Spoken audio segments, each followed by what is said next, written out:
Welcome to the Whiskey and Wisdom Podcast, coming to you from the Cargo District Recording Studios in Wilmington, North Carolina, where we discuss the most fascinating topics of life. I'm Tyler Yaw with my co-host, Chris Keller, and each week we interview a special guest to learn how they acquired their wisdom over a glass of whiskey. So, sit back, pour yourself a glass, and enjoy Whiskey and Wisdom.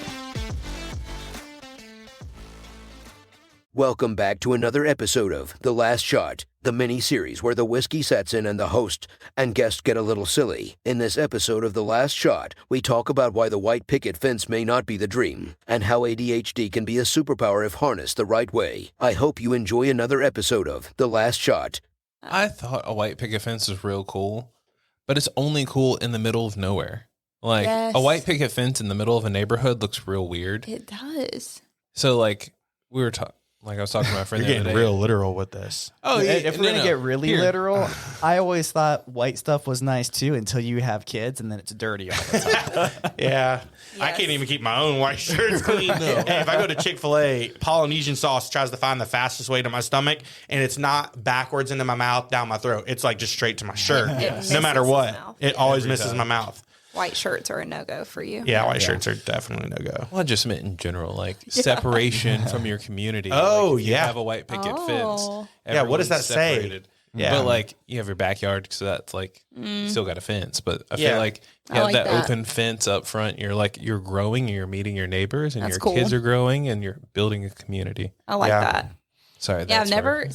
Metaphor. Yeah, you did get more heady with that. I was like, he's going really literal about it. Oh, no, I have to explain how I get to points because I jump really far. Oh, me too. You're probably ADHD then, or ADD. Oh, there's 1,000%. Me and my wife both are.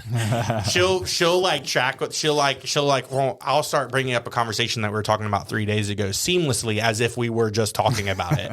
And she's like, babe, that's a 3-day-old conversation. How did you think about that? I'm like, oh, we were talking about cereal, and then cereal has grains in it, and then that made me think about milk, and then milk made me think about just- protein, and It's fascinating. but to it me. happens like that. All of those thoughts happen in like half a second. Yeah.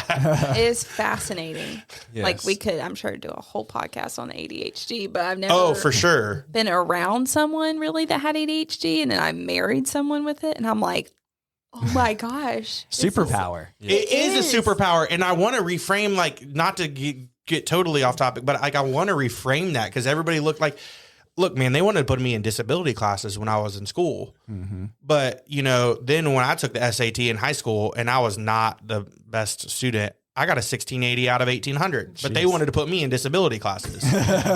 It's like I was just brilliant, couldn't but my sit brain, still. I just couldn't sit still. I couldn't, and I didn't do homework because I'm like, why am I going to do homework when like I don't useless. I'm understanding some. what you're teaching me Right. in the hour and a half block that I have with you. Why do I need to go home and do more of it? Mm-hmm. And like, I love school, and like kids should go to school, stay in school. It's not built for every mind. It's not built for Right. everyone. That's what's crazy. For me, I love school. I think I like order and I Yeah. like structure, and I can sit still, but we're complete opposites. And I'm like, it makes a lot of sense why you would have struggled, because I see you like sitting still is not a thing. I would look at a rubric at the beginning of a semester, and I would say, okay, I can not do all these things, and I can get this on the final exam, and I can pass the class.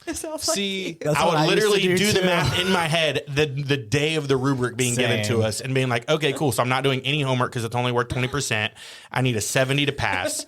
So then that gives me a 10% window. I can knock everything else My out, and anxiety's like like- quizzes and tests. I'm like, No. I ain't worried about that. Like, The worst thing that happened for me. So, one of my best friends, Ian Hackett. So Oh, we yes. read the 4-Hour Work Week and learned about the 80-20 principle that was out there and stuff too. So the first thing that we did, because same thing, we have the same type of mind, is we're like, all right, so to do the 20% of the work to get 80% of the outcome is this. Okay, got it. So we'd only do 20% of the work and it would drive for the teachers absolutely nuts. Yeah. They're like, can you please hand in homework? But you Yeah. graduated and you're fine, and Yes, you here still I went to am. college. Yep. And I Yeah. just hated Okay. doing homework. Yeah. I mean, and also, It's but I annoying. hated it because I'm like, I don't need this. Like, I Right. don't need to do this. But going back to like the ADHD thing, it really is. I really think It's a superpower. it is a superpower. And like so many kids are in school right now. And like, I think of like one of my nephews who has ADHD. And like, I love that his mom isn't like looking at it as this disability. Because if he gets put in school, there's a statistic out there that when a child is diagnosed with ADHD, the number of negative comments that they hear versus positive comments over that next 12 years of their life, like being in education. Yeah. And it's staggering Wow. the number of negative comments that they themselves will hear. Not that people will just say, but they'll hear. And so you think about It kind the of effect. shapes you too. 'cause It it's will such, shape a you, like, vital time in your life. there was a period definitely where like I believed things about myself that weren't necessarily true because of what teachers would say. And even in some ways, like my parents were great, but like what my mom would say and stuff. But I learned to shape myself through discipline and to control myself because ADHD is in some ways very hard. But I learned to just have self-control, and it just takes a lot of discipline. And like I have pretty bad ADHD, and you can see it in effect in conversation and this conversation, I'm sure. I can actually see it. My wife can see it when I start the dishes, and then 3 minutes later I'm doing laundry, and then a minute and a half later I'm cleaning the bathroom, and I didn't finish any of the tasks. Yes. But it can very much so be a superpower, and that is a conversation that needs to start having Yeah. everywhere. I think what would be amazing is if the government, one, paid teachers better, but two, Preach. Yeah. two, which is totally possible, there's so much land and so many kids in the world, if they built like multiple schools for different like personality different- types. Yes, different like learning types. Yeah.